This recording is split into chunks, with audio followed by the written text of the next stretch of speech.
Good evening and thank you for joining us for KREM 2 News 10 at 10, where we give you more news in less time. Let's get started. It was a very fall-like day in Spokane, starting out with sunshine and ending with some clouds and never really warming up that much. Let's get straight to Chief Meteorologist Jeremy Good. Jeremy, apologies for my voice. I'm counting on you to deliver a good forecast. You want to switch it out? You can do weather. I'll do the 10 at 10. No, that sounds awful. All right. Let's do the weather then. When it comes to our forecast, it's a little bit of a change as we head through the next few days. And that little bit of a change is just an increase in sunshine, which increases our temperatures. We're already down in the 40s tonight. And look at that, dew point 43. We're going to drop into the low 40s, and it is likely we see a little bit of patchy fog. Still have that atmospheric trough at play overhead. And as the sky clears out, we still have our cold air sink. That means temperatures will likely drop. We just got to get rid of some of that cloud cover, and cloud cover we will get rid of. By tomorrow morning, waking up to a little patchy fog, likely dense out in the usual suspect spots, kind of off to the north, Airway Heights, that kind of thing. Expect a little bit of patchy fog to start the day tomorrow, and by tomorrow afternoon, a little bit of sunshine. But check this out. Overnight lows down in the 30s in Spokane, Deer Park, Newport, Colville, Republic, Sandpoint, Bonners Ferry. You get the point. It is going to be a cool start to the day, back up near 60 in the afternoon. Friday, even warmer, high near 70. Oh man, we'll take that, Jeremy. Thank you very much.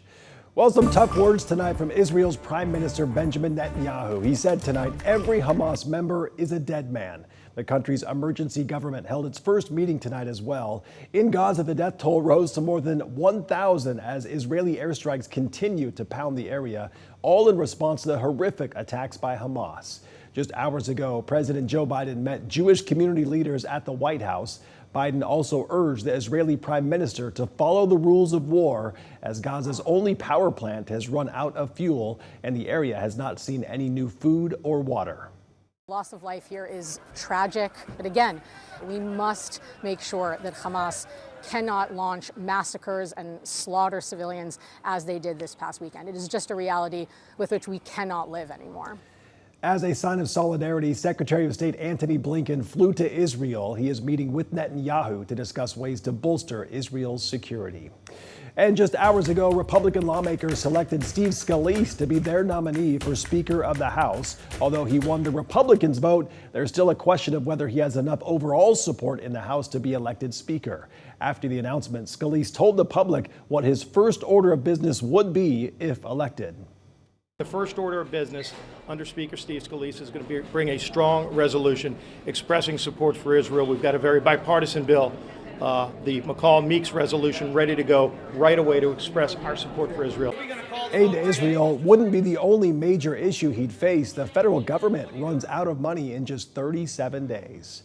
Well, tonight, gold medal gymnast Mary Lou Retton is in the ICU in Texas fighting a rare form of pneumonia. Retton is recognized around the world for her performance in the 1984 Olympics when she scored perfect tens on her vault and floor routines. She won 5 medals, more than any other athlete during those games. Her daughter Kelly says her mother has no medical insurance. Tonight we are seeing the asteroid samples that NASA says could be the key to understanding the building blocks of life. The sample is at the Johnson Space Center in Houston, Texas, where scientists are preparing to open its container. Scientists say it's carbon rich and has water in the form of hydrated clay minerals. The sample comes from a 4.5 billion year old asteroid named Bennu. Well, we just learned that someone bought the winning Powerball ticket for the second largest lottery prize ever. We don't know an identity, but that ticket was bought in California. Whoever they are walking away with more than $700 million in cash after taxes. These were the winning numbers tonight: 22, 24, 40, 52, 64, 10. Well, just because someone won the jackpot doesn't mean you can't still maybe win some money. So go give that ticket a second look tonight. All right, new tonight, the Central Valley School District is planning for the future and asking the community to share their priorities regarding school repairs and upgrades. This as the school board considers asking voters to approve a capital levy. KREM 2's Kyle Simchuk takes us inside Bowdish Middle School tonight. This is probably the worst part of the school, the upper gym. Central Valley students Rebecca and Haley showed us around their old stomping grounds, Bowdish Middle School. Constantly bugs in here.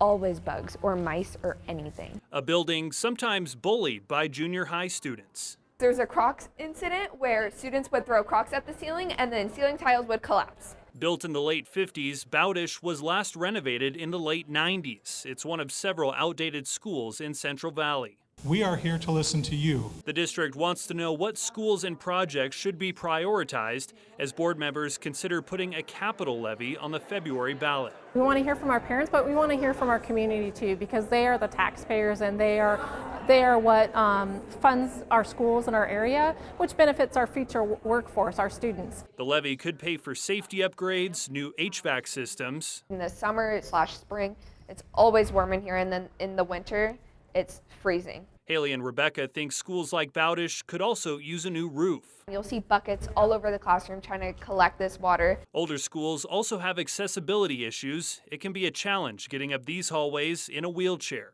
ADA requirements really that are unable to be met because this building was built prior to those being in place. There's a lot to consider in the district's long-range improvement plan. The Central Valley community is invited to take part in a survey to share their priorities. We'll have a link to it in this story on our website. Bowdish, where we are right now, is on my side of the district where I grew up as a kid. So these are buildings my friends went to, and it's probably time for us to make an investment in some of these structures. In Spokane Valley, Kyle Simchuk, KREM 2 News. And happening tomorrow, Washington Governor Jay Inslee will be in Spokane County after canceling his last visit due to COVID-19. He plans to meet with wildfire recovery leaders as well as Ukrainian refugees and local housing officials. One of his many stops will be a tour of the Catalyst building in the West Hills neighborhood. He is ending his visit at the YWCA to talk about the Family Justice Center. Also tomorrow, the Spokane Regional Stabilization Center is celebrating its 2-year anniversary. Mayor Nadine Woodward will be one of several city officials at the event, meant to celebrate the success they have had in the past 2 years. The center is a voluntary program for people meant to break the cycle of crime. And now to our night beat with a quick look at today's top stories. The man accused of killing a family of 4 in Kellogg, Idaho, wants 2 of the murder charges against him dropped. Lawyers for Major John Kaler say the state has not proved the murders of Kenneth and Kenna Gardapi were planned. Instead, they say evidence shows they happened after a heated argument. Kaler is accused of shooting and killing 4 people on Father's Day. The defense is asking for a hearing to present evidence to dismiss the charges. Kaler has pleaded not guilty to all charges against him. His trial is set to start in January. Well, a month ago, the Wall Street apartments in downtown Spokane closed suddenly after being deemed unsafe. The residents were told they had 7 days to move. KREM 2 spoke with one man who used to live there. He has been back on the streets, he says, since having to move. Now I'm back in the same situation where I'm at a buddy's place on his couch. Who knows how long he can do that for me, and looking to the church again to help me out with maybe a motel or something until I find a new place. Renters were given $2,000 to help find a new place. Alan says the money just doesn't go far enough. And volunteers spent the day cleaning up the vandalized Pride mural in the Perry district for a pop-up event happening tomorrow. Vandals have targeted Odyssey Youth Movement and the Rainbow Crosswalk outside their doors several times in the last month. Spokane Arts had to go through the process to get the right street permits and have a traffic control plan before they could start cleaning. That pop-up event starts at 4 p.m. tomorrow. And that was your Night Beat. To learn more about any of these stories, just head to our website. That's KREM.com.